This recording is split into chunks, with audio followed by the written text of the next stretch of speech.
Corona महामारी के बाद सरकार द्वारा जारी निर्देशों के अनुपालन में अब प्रशासन पूरी तरीके से सख्त है। सख्त निर्देशों के अनुसार अब किसी भी तरीके से लापरवाही बर्दाश्त नहीं की जा रही है। आप देख सकते हैं, ये तस्वीर सिवान के बढ़रिया से है। आपको दिखाएं, ये जो मुख्य सड़क आप देख रहे हैं ठीक सीधे बरौली की ओर निकल रही है और ये पूरी सड़क पूरी तरीके से खाली है। लिहाजा स्थिति को ध्यान में रखते हुए बात करें तो अब लोगों में सूझबूझ देखी जा रही है, लेकिन फिर भी कुछ लोगों द्वारा मनमानी की जा रही है। इक्का दुक्का लोग जानबूझकर अनावश्यक रूप से बाहर निकल रहे हैं, घरों से बाहर निकल अनावश्यक माहौल का जायजा लेने का प्रयास कर रहे हैं, जो कहीं से भी खतरे से खाली नहीं है।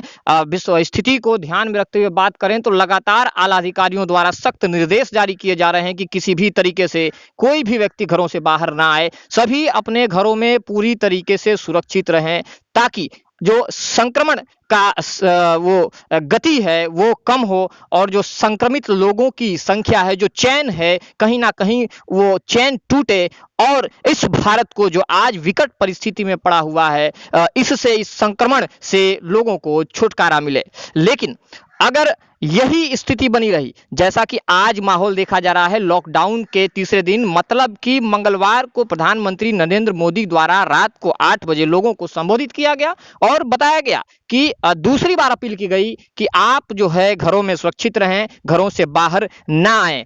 लिहाजा आज जो तस्वीरें आप देख रहे हैं, यहाँ जो पुलिसकर्मी हैं, पुलिस अधिकारी हैं, लगातार विधि व्यवस्था को लेकर तत्पर हैं। यूं कहें कि जान को दांव पर लगाकर पुलिस कर्मियों द्वारा जो है सख्त ड्यूटी दी जा रही है और लोगों को इस बात से अवगत कराया जा रहा है और समझाया जा रहा है कि वो घरों में रहें, बाहर ना निकलें।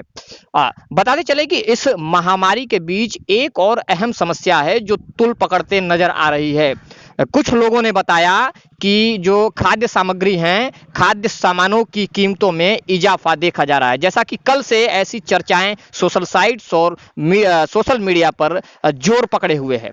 फिलहाल तो जो किराना व्यवसायी हैं, दवा व्यवसायी हैं और जो आवश्यक सुविधाओं में लगे हुए हैं, उन्हीं को बाहर निकलने की छूट है, इसके अतिरिक्त किसी को छूट नहीं है। लेकिन जबकि सरकार ने जो है ये व्यवस्था बनाई है कि जो खाद्य सामग्रियों को ढोने में और सामानों को एक जगह से दूसरे जगह पहुंचाने में लगे हुए हैं, उन वाहनों पर किसी भी प्रकार की रोक नहीं रहेगी। लेकिन जो स्थिति बनी हुई है वो स्थिति यह बता रही है। एक मिनट, इनसे बात करते हैं, यहाँ मौजूद है। एक मिनट रुकिए, एक मिनट रुकिए। क्या नाम है आपका? ब्रिज बिहारी पांडे।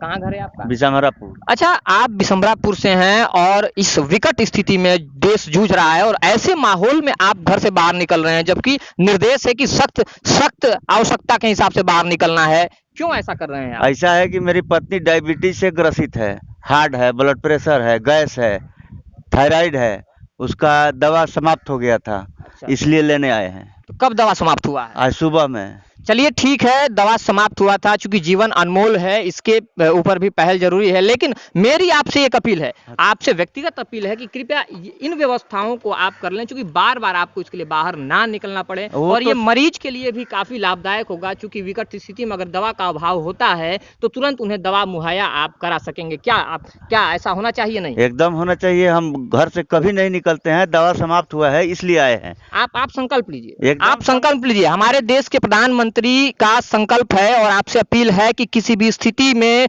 इस आदेश का अनुपालन करना है। आप संकल्पित अरे भाई, किसी भी स्थिति में क्या हम माने चावल बिना सब्जी के खा लेंगे, लेकिन बाहर नहीं निकलेंगे। चलिए बहुत परंतु ये है कि पत्नी का डायबिटीज का दवा लेना है, इसलिए ठीक है। बहुत मेरे पास दवा भी है, उसका देख सकते हैं। नहीं ठीक है, बहुत धन्यवाद। इन्होंने जो है अभी संकल्प लिया कि अब ये जो है किसी भी तरीके से लापरवाही नहीं करेंगे। हाँ, जो रोजमर्रा की आवश्यक चीजें हैं उनके इंतजाम के लिए कुछ वक्त जरूर बाहर देना पड़ सकता है, लेकिन उसमें भी समझदारी दिखाने की आवश्यकता है। दूसरी चीज, एक महत्वपूर्ण और समस्या जो आज तुल पकड़ते जा रही है, जैसा कि हमने आपको बताया कि जो खाद्य सामग्रियां हैं उनकी कीमतों में इजाफा दिया जा रहा है। तो इसके लिए जो स्थानीय प्रशासन है, जो अधिकारी हैं जो नियुक्त किए गए हैं, उनसे भी हमारी एक अपील होगी कि वे इस क्षेत्र का जायजा लें और जिन किराना दुकान व्यवसायियों द्वारा जिन भी जगहों पर मनमानी कीमतों पर सामान बेचा जा रहा है, अनावश्यक वसूली की जा रही है, उस पर रोक लगनी चाहिए। मैं कैमरामैन राजू के साथ आशुतोष श्रीवास्तव, एटीएन न्यूज बड़हरिया। और जैसा कि पिछले 2-3 दिनों से शिकायत मिल रही है कि सब्जी की कीमतों में इजाफा हुआ है, जैसा कि ऐसी सूचना मिल रही थी कि जो मिर्च है उसकी कीमत तकरीबन 200 रुपये किलो हो गई है और मनमानी तरीके से वसूली की जा रही है। हम आपको दिखा रहे हैं, ये तस्वीर बड़हरिया की है और बड़हरिया पोस्ट ऑफिस के समीप हम लोग मौजूद हैं और ये सब्जी की दुकान है, निजाम मार्केट है। यहाँ जो इस दुकान के मालिक हैं उनसे हम बात करेंगे कि क्या कीमत है, फिलहाल किस दाम में कौन सी सब्जी मिल रही है और लोगों को किस रेट में दिया जा रहा है। क्या नाम है आपका? मेरा नाम अवधेश साहब मुखिया है जी। तो फिर आपका तो ये जिम्मेदारी बनता है कि आप समाज की सेवा तहे दिल से करें। जी करते हैं जी। ये बताइए, ये जो अभी हरी मिर्च है आपके यहाँ किस भाव है? 60 रुपए किलो है। 200 रुपए किलो भी हरी मिर्च बिकी है? नहीं, एक दिन के लिए बिका। आप बेचे थे? नहीं, मैं नहीं बेचा, मेरे पास नहीं था। अच्छा ये बताइए, प्याज का क्या अभी कीमत है? प्याज अभी 35 रुपए किलो है। 35 रुपए? जी। लोगों को 35 रुपए ही बेचते हैं? जी, 35 रुपए देते हैं। अच्छा, और जैसे कि टमाटर है जी, खीरा है जी, और भी सब्जियां हैं, फूल गोभी है, आदि है, लहसुन है, इन सब की कीमतों में क्या अभी इजाफा है? सब सेम रेट है। क्या रेट है? जो पहले था वो अभी है। बताइए एक दो चीजों का दाम। लहसुन 80 रुपए किलो है, अदरक 100 रुपए किलो है और नींबू 10 का 4 है।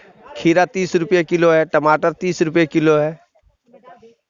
जी हाँ, इन्होंने जैसा बताया कि जो सब्जियों की कीमत है उसमें किसी भी प्रकार का कोई इजाफा नहीं है। ऐसे में ये साफ होता है कि आप इस दुकान से 60 रुपए किलो मिर्च जो है खरीद सकते हैं। किसी भी तरीके से मनमानी कीमतों की वसूली यहाँ नहीं की जाएगी। और ये देख रहे हैं कि यहाँ कुछ लोग मौजूद हैं। एक अपील आपसे है कि आप लोग थोड़ी सी दूरी बनाए रखें, अधिक भीड़ ना लगाएं, लेकिन इनसे बात करेंगे। जो शिकायत, जिस मुद्दे पे अभी हमने बात किया था कि जो अनावश्यक रूप से वसूली की जा रही है, क्या नाम है आपका? हमारा नाम मोहम्मद नाजिर हुसैन है। क्या करते हैं आप? यहाँ पे बिजनेस करते हैं। किस चीज का बिजनेस है? अरे वो आलू प्याज लेकर हम लोग बेचते हैं। कबला वहाँ पे जो होलसेलर वाला है वही मनमानी रेट दे रहा है। अच्छा, हाँ नहीं ठीक है। होलसेलर वाले मनमानी कीमत में दे रहे हैं। पहले की कीमत और अब की कीमत में क्या अंतर है ये बताएं। 5 रुपये 6 रुपया अंतर है। पहले वो कबला 26-27 के दिए थे, आज के डेट में वो लोग 32 के दे रहे हैं। तो लोग खुदरा वाले क्या रुपये बेचेंगे?